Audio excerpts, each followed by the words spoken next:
നടൻ കൃഷ്ണകുമാറിനും മകൾക്കുമെതിരായ കേസിൽ പ്രത്യേക സംഘം അന്വേഷണം നടത്തും. കടയിലെ കണക്കുകൾ പോലീസിന്റെ മേൽനോട്ടത്തിൽ ഓഡിറ്റ് ചെയ്യാൻ തീരുമാനം. സാമ്പത്തിക ക്രമക്കേട് നടന്നിട്ടുണ്ടെന്നാണ് വിവരം. ജീവനക്കാരികളെ സ്വന്തം നിലയ്ക്ക് ചോദ്യം ചെയ്യുന്ന ദൃശ്യം കുടുംബം പങ്കുവച്ചിരുന്നു. ദൃശ്യത്തിൽ ജീവനക്കാരികൾ കുറ്റസമ്മതം നടത്തുന്നുണ്ട്. കൂടുതൽ വിവരങ്ങളുമായി സൂര്യഗായത്രി ചേരുന്നുണ്ട്. സൂര്യഗായത്രി, നിലവിലെ കേസിലെ കൂടുതൽ വിശദാംശങ്ങൾ എന്താണ്?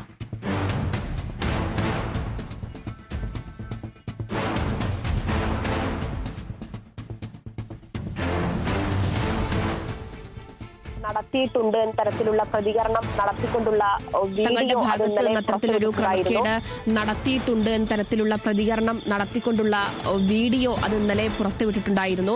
അത് കൃഷ്ണകുമാറിന്റെ ഭാര്യയായിട്ടുള്ള സിന്ധു കൃഷ്ണകുമാറിന്റെ യൂട്യൂബ് ചാനൽ വഴിയാണ് അത്തരത്തിലൊരു വീഡിയോ പുറത്തുവിട്ടിട്ടുണ്ടായിരുന്നത്. മൂത്ത മകൾ അഹാനയുടെ നേതൃത്വത്തിൽ ഈ 3 ജീവനക്കാരെയും ഇരുത്തിക്കൊണ്ട് ചോദ്യം ചെയ്യുന്ന തരത്തിലുള്ള വീഡിയോ ആണ് പുറത്തു വന്നിട്ടുണ്ടായിരുന്നത്. ഈ വീഡിയോയിലാണ് തങ്ങൾ ക്രമക്കേട് നടത്തി എന്നുള്ളത് ജീവനക്കാരികൾ സമ്മതിക്കുന്നത്. ഒരാൾ 40,000 രൂപ വീതമാണ് ഇതുവരെ എടുത്തിട്ടുള്ളത്. അവർ ഇതുവരെ എടുത്തത് എന്നുള്ളതാണ് ഈ വീഡിയോയിൽ പറഞ്ഞിരിക്കുന്നത് എന്നുള്ളതാണ്. എന്ന് മുതലാണ് ഈ ക്രമക്കേട് നടത്തി തുടങ്ങിയത് എന്ന് ചോദിക്കുന്നുണ്ട്. 2024 ഓഗസ്റ്റ് മുതലാണ് തങ്ങൾ ഇത്തരത്തിൽ ക്രമക്കേട് നടത്തിയത് എന്നുള്ളതും ജീവനക്കാരികൾ സമ്മതിക്കുന്നുണ്ട്. അപ്പോൾ സാമ്പത്തിക ക്രമക്കേട് നടന്നിട്ടുണ്ട് എന്നുള്ളത് ജീവനക്കാരികൾ തന്നെ സമ്മതിക്കുന്ന വീഡിയോ ആണ് കഴിഞ്ഞ ദിവസം പുറത്തു വന്നിട്ടുണ്ടായിരുന്നത്.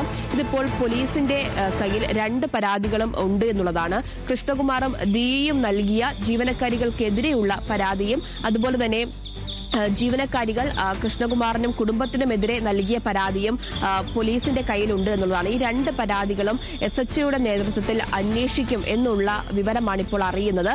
ഈ ക്രമക്കേട് നടന്നിട്ടുണ്ട് എന്നുള്ള വിലയിരുത്തൽ ഉള്ളതുകൊണ്ട് തന്നെ ബാങ്ക് അക്കൗണ്ടുകൾ പരിശോധിക്കാനുള്ള തീരുമാനമാണ് ഇപ്പോൾ പോലീസ് എടുത്തിരിക്കുന്നത്. അത് ദിയയുടെ ബാങ്ക് അക്കൗണ്ടും അതുപോലെ തന്നെ ജീവനക്കാരികളുടെ ബാങ്ക് അക്കൗണ്ടും പരിശോധിക്കും. അത് പരിശോധിക്കുന്നതിന് വേണ്ടിയിട്ടുള്ള നോട്ടീസ് ബാങ്കുകൾക്ക് പോലീസ് അയച്ചു കഴിഞ്ഞിട്ടുണ്ട് എന്നുള്ളതാണ്. മറ്റൊന്ന് ഏറ്റവും പ്രധാനപ്പെട്ടത്, ഈ ഓഗസ്റ്റ് മുതൽ അവർ ഇത്തരത്തിലൊരു ക്രമക്കേട് നടന്നിട്ടുണ്ടെങ്കിൽ എന്തുകൊണ്ടാണ് ദിയ അറിയാൻ അത് വൈകിയത് എന്നൊരു ചോദ്യം നിലനിൽക്കുന്നുണ്ട്. അത് ഇന്നലെ ജീവനക്കാരികൾ പ്രതികരണം നൽകുമ്പോഴും അവർ തന്നെ ഉന്നയിച്ചിട്ടുണ്ടായിരുന്നു. അത്തരത്തിൽ ഞങ്ങളൊരു ക്രമക്കേട് നടത്തിയിട്ടുണ്ടെങ്കിൽ അതവർ നേരത്തെ അറിയുമായിരുന്നില്ല എന്നുള്ള ചോദ്യമാണ് അവർ ചോദിച്ചിട്ടുണ്ടായിരുന്നത്. അതിൽ ഒരു കൃത്യത വരേണ്ടതായിട്ടുണ്ട് എന്നുള്ളതാണ്. നിലവിൽ തങ്ങൾ അത് ശ്രദ്ധിച്ചില്ല എന്നുള്ള പ്രതികരണമാണ് ദിയയുടെ കുടുംബത്തിന്റെ ഭാഗത്തു നിന്നുണ്ടാകുന്നത്. പക്ഷേ ഇത്രയും മാസം ഒരു ക്രമക്കേട് നടന്നിട്ടുണ്ടെങ്കിൽ തങ്ങളുടെ അക്കൗണ്ടിലേക്ക് ഈ കടകളിൽ നിന്ന് വിറ്റുപോകുന്ന സാധനങ്ങളുടെ പൈസ എത്തിയിട്ടില്ലെങ്കിൽ അതൊരു പക്ഷേ പരിശോധിക്കേണ്ടതായിട്ടുണ്ടായിരുന്നില്ലേ എന്നുള്ള ചോദ്യം നിലനിൽക്കുന്നുണ്ട്. എന്തുകൊണ്ട് പരിശോധിച്ചില്ല എന്നുള്ള ചോദ്യം നിലനിൽക്കുന്നുണ്ട്. ജീവനക്കാരികളെ സംബന്ധിച്ചിടത്തോളം അവർ പണം എടുത്തിട്ടുണ്ട്, ക്രമക്കേട് നടത്തി എന്ന് സമ്മതിക്കുന്നുണ്ട്. പക്ഷേ എത്ര രൂപ എടുത്തു എന്ന് മുതലാണ്, ഈ ഓഗസ്റ്റ് മുതൽ തന്നെയാണോ അവർ അത്തരത്തിൽ ക്രമക്കേട് നടത്തി തുടങ്ങിയിട്ടുള്ളത് എന്നത് സംബന്ധിച്ചൊരു വ്യക്തത വരേണ്ടതായിട്ടുണ്ട് എന്നുള്ളതാണ് ഏറ്റവും പ്രധാനപ്പെട്ട കാര്യം. നിലവിൽ അവർ പകുതി പൈസ, അതായത് ഈ 8 ലക്ഷം രൂപ അവർക്ക് തിരികെ കൃഷ്ണകുമാറിന് കൊടുത്തിട്ടുണ്ട് എന്നുള്ളതാണ് അവർ പറഞ്ഞിട്ടുണ്ടായിരുന്നത്. കഴിഞ്ഞ ദിവസം എന്തിനാണ് കൊടുത്തത് എന്ന് ചോദിക്കുമ്പോൾ അത് തങ്ങളെ ഭീഷണിപ്പെടുത്തി വാങ്ങിയതാണ് എന്നുള്ള പ്രതികരണമാണ് നടത്തിയിട്ടുണ്ടായിരുന്നത്. പക്ഷേ രാത്രിയോട് കൂടിയാണ് ഇവരെ ചോദ്യം ചെയ്യുന്ന വീഡിയോ പുറത്തു വന്നിട്ടുണ്ടായിരുന്നത്. ആ വീഡിയോയിലാണ് അവർ ഈ കുറ്റസമ്മതം നടത്തിയിട്ടുണ്ടായിരുന്നത്. എന്തായാലും അന്വേഷണം ഊർജിതമാക്കാൻ തന്നെയാണ് തീരുമാനം. ഏകദേശം 9 മണിയാകുമ്പോൾ കൃഷ്ണകുമാറിന്റെ പ്രതികരണം, ദിയയുടെയും കൃഷ്ണകുമാറിന്റെയും പ്രതികരണം ഈ വിഷയത്തിൽ ഉണ്ടാകുമെന്നുള്ളതാണ് മനസ്സിലാക്കുന്നത്. മറ്റൊന്നിവർ സ്വന്തം നിലയ്ക്ക് ചോദ്യം ചെയ്തത് തെറ്റെന്നുള്ള വിലയിരുത്തൽ കൂടി നിലനിൽക്കുന്നുണ്ട്. അതിപ്പോൾ ഈ പോലീസിന് കേസ് നൽകിയതിന് ശേഷമാണ് ഇവർ ഈ തെളിവെടുപ്പ് നടത്തിയത്, ഈ ചോദ്യം ചെയ്യൽ നടത്തിയത് എന്നുള്ളതാണ് മനസ്സിലാക്കാൻ സാധിക്കുന്നത്. അത്തരത്തിൽ അത് തെറ്റെന്ന് ഉള്ള വിലയിരുത്തൽ നിലനിൽക്കുന്നുണ്ട് എന്നുള്ളതാണ്. എന്തായാലും 2 പരാതികളാണ് ഇപ്പോൾ പോലീസിന്റെ കയ്യിലുള്ളത്. ജീവനക്കാരികൾ നൽകിയ പരാതിയും അതുപോലെ തന്നെ കൃഷ്ണകുമാറും ദിയയും ചേർന്ന് നൽകിയ പരാതിയും. ഈ 2 പരാതികളിലും മേലുള്ള അന്വേഷണമാണ് മ്യൂസിയം SHOയുടെ നേതൃത്വത്തിൽ നടത്തുക. ഇതിലിപ്പോൾ കൃത്യമായിട്ട് എന്ന് മുതലാണ് ഇവർ ഈ ക്രമക്കേട് നടത്തിയത്, എത്ര രൂപയാണ് അവർ തട്ടിയെടുത്തിട്ടുള്ളത് എന്നുള്ളത് അറിയേണ്ടതായിട്ടുണ്ട് അവർ കുറ്റസമ്മതം നടത്തിയ സാഹചര്യത്തിൽ. മറ്റൊന്ന്, ഇത്രയും മാസമായിട്ടും ഈ ക്രമക്കേട് നടത്തിയത് എന്തുകൊണ്ട് ദിയ അറിഞ്ഞില്ല എന്നുള്ള ചോദ്യത്തിനും ഒരു കൃത്യമായിട്ടുള്ള മറുപടി ലഭിക്കേണ്ടതായിട്ടുണ്ട്. നടൻ കൃഷ്ണകുമാറിനും മകൾക്കുമെതിരായ കേസിൽ പ്രത്യേക സംഘം അന്വേഷണം നടത്തും. കടയിലെ കണക്കുകൾ പോലീസിന്റെ മേൽനോട്ടത്തിൽ ഓഡിറ്റ് ചെയ്യാനും തീരുമാനമായിരിക്കുകയാണ്. നിലവിൽ ഇന്ന് കൃഷ്ണകുമാർ മാധ്യമങ്ങളോട് സംസാരിക്കും, പ്രതികരണം വരും എന്നാണ് സൂര്യഗായത്രി പറയുന്നത്. സൂര്യ, നിലവിൽ പോലീസിന് കംപ്ലൈന്റ് കൊടുത്തതിന് ശേഷം ഇത്തരത്തിൽ ചോദ്യം ചെയ്തിട്ടുണ്ടെങ്കിൽ അത് ഗുരുതരമായിട്ടുള്ള ഒരു ആരോപണമാണ് വരുന്നത്. അതിന്റെ കൂടുതൽ വിശദാംശങ്ങൾ.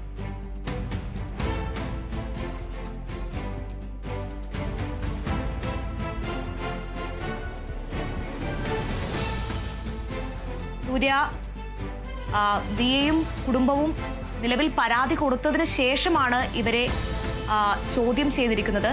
അത് നിലവിൽ ഒരു ഗുരുതരമായിട്ടുള്ള ഒരു ആരോപണമാണ്. അത്തരത്തിൽ ഒരു സാഹചര്യം വരാൻ പാടില്ല. കേസ് കൊടുത്തതിന് ശേഷം അത് നിയമപരിധിയിൽ വരുന്നൊരു കാര്യമാവുമ്പോൾ ഇവർക്കത് ചെയ്യാൻ പാടില്ലാത്ത കാര്യമാണ്. നിലവിൽ അതിന്റെ വിശദാംശങ്ങൾ എന്താണ്?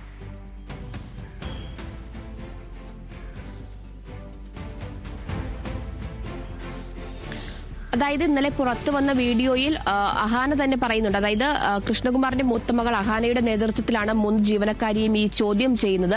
അതിൽ അഹാന തന്നെ പറയുന്നുണ്ട് തങ്ങൾക്ക് ഈ കേസുമായിട്ട് മുന്നോട്ട് പോകാനുള്ള സമയവും അതുപോലെ തന്നെ സാവകാശവുമില്ല. അതുകൊണ്ട് അവർ പറയുന്നത്, അതായത് കുറ്റസമ്മതം നടത്തിക്കഴിഞ്ഞ് എത്ര രൂപയാണ് ക്രമക്കേട് നടത്തിയതെന്ന് പറഞ്ഞു കഴിഞ്ഞാൽ അതൊരു ഒത്തുതീർപ്പ് ചർച്ചയിലൂടെ പരിഹരിക്കാമെന്ന തരത്തിലുള്ള ഒരു ചോദ്യം ചെയ്യലാണ് ഇന്നലെ നടന്നിട്ടുണ്ടായിരുന്നത് എന്നുള്ളതാണ് മനസ്സിലാക്കുന്നത്. അവരുടെ വീഡിയോയിൽ നിന്ന് അതാണ് മനസ്സിലാക്കാൻ സാധിക്കുന്നത്. കാരണം കേസുമായിട്ടൊന്നും മുന്നോട്ട് പോകാൻ ഞങ്ങൾക്ക് സമയമില്ല എന്നുള്ളത് അഹാന തന്നെ ഇന്നലത്തെ വീഡിയോയിൽ പറയുന്നുണ്ട്.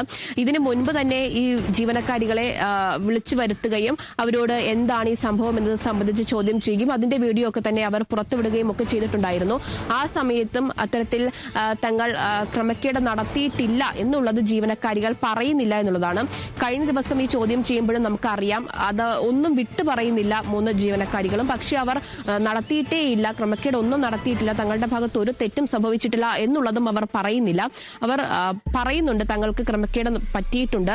ഈ ഓഗസ്റ്റ് മുതൽ തങ്ങൾ ഈ ഇത്തരത്തിലൊരു ക്രമക്കേട് നടത്തിയിട്ടുണ്ടായിരുന്നു. ആ സമയത്ത് എടുക്കുന്ന സമയത്ത് തങ്ങൾക്ക് കുറ്റബോധമുണ്ട്. ഈ ഒരാൾ എത്ര രൂപ വീതം എടുത്തു എന്നുള്ള ചോദിക്കുമ്പോൾ 40,000 രൂപ വീതമാണ് ഒരാൾക്ക് ഇതുവരെ ലഭിച്ചിട്ടുള്ളത് എന്നുള്ളതും അവർ പറയുന്നുണ്ട്.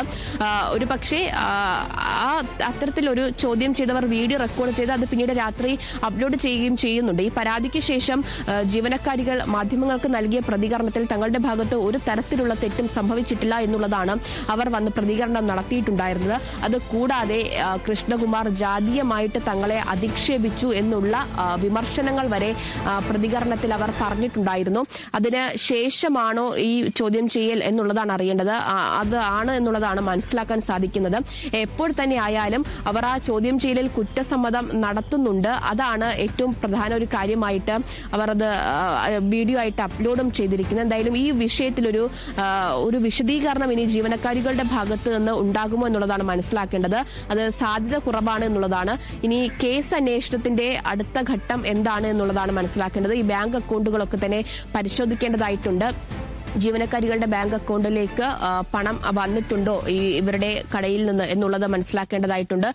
ദിയയുടെ ബാങ്ക് അക്കൗണ്ടിന്റെ സ്റ്റേറ്റ്മെന്റ് എടുക്കാനുള്ള തീരുമാനവും പോലീസ് എടുത്തിട്ടുണ്ട്. അതുപോലെ തന്നെ കടയിൽ ഈ സമയങ്ങളിൽ ഉണ്ടായ ചിലവ് എന്താണ്, ഈ സാധനങ്ങൾ വാങ്ങിയതിന്റെ കണക്കും മറ്റു കാര്യങ്ങളും ഒക്കെ തന്നെ രേഖപ്പെടുത്തേണ്ടതായിട്ടുണ്ട്. ഇതൊക്കെ തന്നെ കണക്കുകൾ വെച്ച് നോക്കി കഴിയുമ്പോൾ തന്നെ ഏകദേശം ആരുടെ ഭാഗത്താണ് തെറ്റ്, എന്താണ് ശരിക്കും സംഭവിച്ചത് എന്നത് മനസ്സിലാക്കാൻ സാധിക്കുമെന്നുള്ളതാണ്. അപ്പോൾ എത്ര അവർ ക്രമക്കേട് നടത്തിയിട്ടുണ്ടോ അതറിയണം. നടത്തിയിട്ടുണ്ടെങ്കിൽ എന്ന് മുതലാണ് നടത്തിയത്, എത്ര രൂപയാണ് അവർ ഇതുവരെ എടുത്തിട്ടുള്ളത് എന്നുള്ളത് അറിയണം. ഇത്രയും നാളായിട്ടും എന്തുകൊണ്ടാണ് ദിയ അത് അറിയാതിരുന്നത്, എന്തുകൊണ്ടാണ് ദിയയുടെ അക്കൗണ്ടിലേക്ക് തന്നെ ഈ കടയിലെ വരുമാനം പൈസ ഇടാൻ കഴിയാത്തത് എന്നുള്ള ചോദ്യങ്ങളൊക്കെ തന്നെ ബാക്കി നിൽക്കുകയാണ് എന്നുള്ളതാണ്. ഇത്തരത്തിൽ ജീവനക്കാരികളുടെ അക്കൗണ്ടിലേക്ക് ദിയ തന്നെയാണ് പണം ഇടാൻ പറഞ്ഞത് എന്നുള്ളതാണ് ജീവനക്കാരികൾ ഇന്നലെ പറഞ്ഞിട്ടുണ്ടായിരുന്നത്. അതിലൊക്കെ തന്നെ ഒരു കൃത്യത വരേണ്ടതായിട്ടുണ്ട്. എന്തായാലും ഈ 2 പരാതികളിൽ മേലുള്ള അന്വേഷണവും പോലീസ് നടത്താൻ തീരുമാനിച്ചിട്ടുണ്ട്. ഇനിയിപ്പോൾ കൂടുതൽ തെളിവ് ശേഖരണമാണ്. ഈ ബാങ്ക് അക്കൗണ്ടുകളുടെ സ്റ്റേറ്റ്മെന്റും അതുപോലെ തന്നെ കടയിലെ വരുമാനം ഉൾപ്പെടെയുള്ള കാര്യങ്ങളുടെ കണക്കുകളും ഒക്കെ തന്നെ എടുത്തു കഴിഞ്ഞ് കടകളിലെ CCTV ദൃശ്യങ്ങൾ ഉൾപ്പെടെ ശേഖരിച്ചിട്ടുണ്ട് പോലീസ്. അതൊക്കെ പരിശോധിച്ചുകൊണ്ടുള്ള ഊർജിതമായിട്ടുള്ള ഒരു അന്വേഷണം തന്നെയാണ് ഈ വിഷയത്തിൽ നടക്കാൻ പോകുന്നത് എന്നുള്ളതാണ് മനസ്സിലാക്കാൻ സാധിക്കുന്നത്. നിലവിൽ സിന്ധു കൃഷ്ണയുടെ യൂട്യൂബിൽ വരുന്ന വീഡിയോയിൽ വ്യക്തമാണ് ഒരു തരത്തിലുമുള്ള ഭീഷണിയുടെയും പിന്നിലല്ല ഇവർ മറുപടി നൽകുന്നതെന്ന്. വളരെ സാവകാശമാണ് അവർ ഉത്തരങ്ങൾ തരുന്നത്. പക്ഷേ ഇന്നലെ മാധ്യമങ്ങളോട് പ്രതികരിച്ച രീതി അതല്ല, ഭീഷണിപ്പെടുത്തി തട്ടിക്കൊണ്ടുപോയി അതിനുശേഷമാണ് 8 ലക്ഷം രൂപ കൊടുത്തതെന്ന് പറയുന്നു. വധഭീഷണി വരെ മുഴക്കിയെന്നാണ് ഇവർ മാധ്യമങ്ങളോട് പറഞ്ഞത്. നിലവിൽ 2 കൂട്ടരുടെയും ബാങ്ക് അക്കൗണ്ട് നിലവിൽ പരിശോധിക്കുകയാണ് പോലീസ്. കൂടുതൽ തെളിവുകൾ പുറത്തു വരേണ്ടിയിരിക്കുന്നു. അന്വേഷണം ഊർജിതമാക്കിയിരിക്കുകയാണ് നിലവിൽ പോലീസ്. വിവരങ്ങളുമായി സൂര്യഗായത്രിയാണ് ചേർന്നത്.